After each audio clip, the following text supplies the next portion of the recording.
नमस्कार दोस्तों, सबसे पहले हमने सिंधु घाटी की सभ्यता के बारे में अध्ययन किया और सिंधु घाटी सभ्यता के बारे में अध्ययन करने के बाद हमने वैदिक सभ्यता के बारे में अध्ययन किया।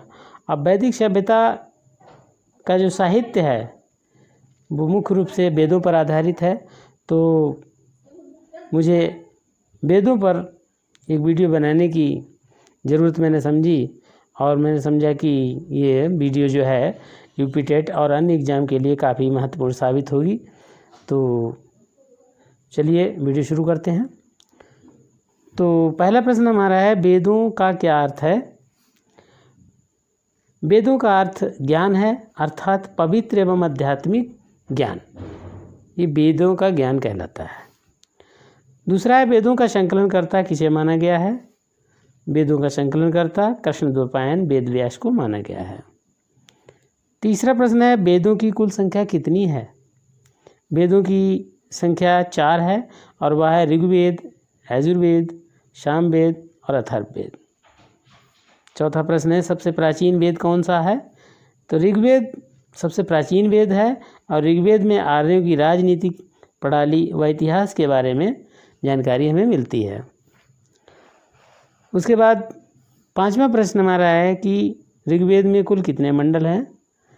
तो ऋग्वेद में 10 मंडल, 8 अष्टक एवं 1028 सूक्त हैं तथा 11 बालखिल्य सूक्त हैं। तो छठा प्रश्न है, ऋग्वेद के किस मंडल की रचनाएं सर्वाधिक प्राचीन हैं? तो ऋग्वेद का दूसरा एवं 7वां मंडल, इसकी रचनाएं जो हैं सर्वाधिक प्राचीन हैं।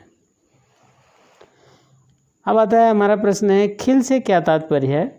ऋग्वेद के 8वें मंडल में मिली हस्तलिखित जो प्रतियां मिली उनकी परिशिष्ट को खिल कहा गया है। 8वां प्रश्न है, ऋग्वेद का रचना काल क्या है? तो इसकी रचना तिथि 1500 ईसा पूर्व से 1000 ईसा पूर्व मानी गई है। उसके बाद हमारा प्रश्न नंबर आता है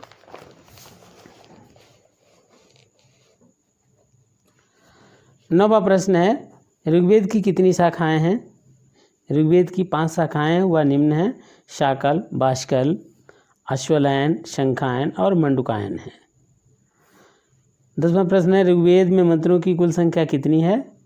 ऋग्वेद में कुल मंत्रों की संख्या लगभग 10,600 है।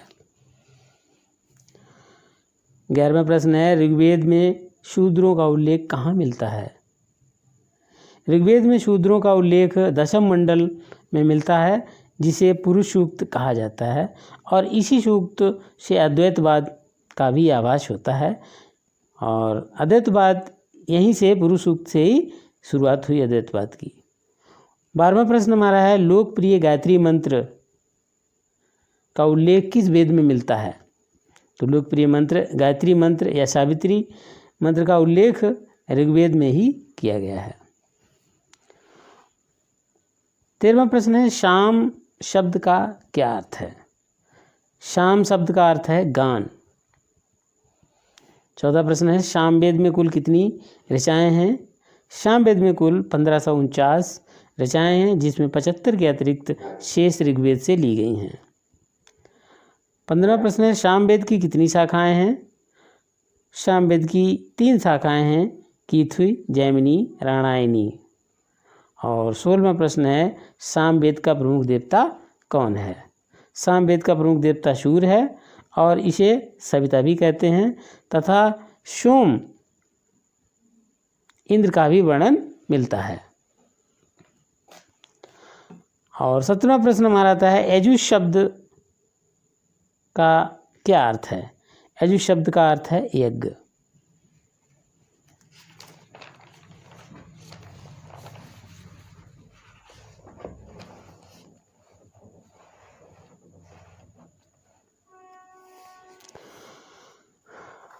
अठारहवां प्रश्न है, यजुर्वेद के 2 मुख्य भाग कौन कौन से हैं? यजुर्वेद के 2 मुख्य भाग हैं, कृष्ण यजुर्वेद और शुक्ल यजुर्वेद। 19वां प्रश्न है, अथर्ववेद की रचना किसके द्वारा की गई? अथर्ववेद की रचना अथर्व ऋषि के द्वारा की गई। 20वां प्रश्न है, अथर्ववेद के दूसरे दृष्टा कौन थे? तो अंगिरस ऋषि ये अथर्ववेद के दूसरे दृष्टा थे। इस वेद में कुल कितने मंडल, सूक्त और मंत्र हैं? इस वेद में कुल 20 मंडल, 731 सूक्त एवं 5859 मंत्र हैं। 22वां प्रश्न हमारा है, अथर्ववेद के महत्वपूर्ण विषय क्या है? अथर्ववेद का महत्वपूर्ण विषय ब्रह्म ज्ञान, औषधि प्रयोग, रोग निवारण, तंत्र मंत्र, टोना टटका आदि है। उसके बाद अथर्ववेद की 2 शाखाएं कौन कौन सी हैं? अथर्ववेद की 2 शाखाएं हैं पिप्पलाद और शौनक। 24वां प्रश्न है, उपवेदों की संख्या कितनी है? उपवेदों की संख्या 4 है। प्रत्येक वेद का एक एक उपवेद है।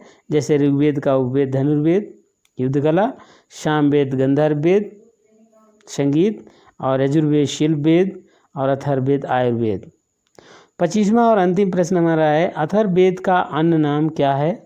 अथर्ववेद का अन्य नाम, जैसा कि दूसरे दृष्टा अथर्वा ऋषि और प्रथम अथर्वा ऋषि थे, आंगिरस और अथर्वा ऋषि दोनों का नाम को मिक्स करके बनाया गया अथर्वांगी रस वेद है।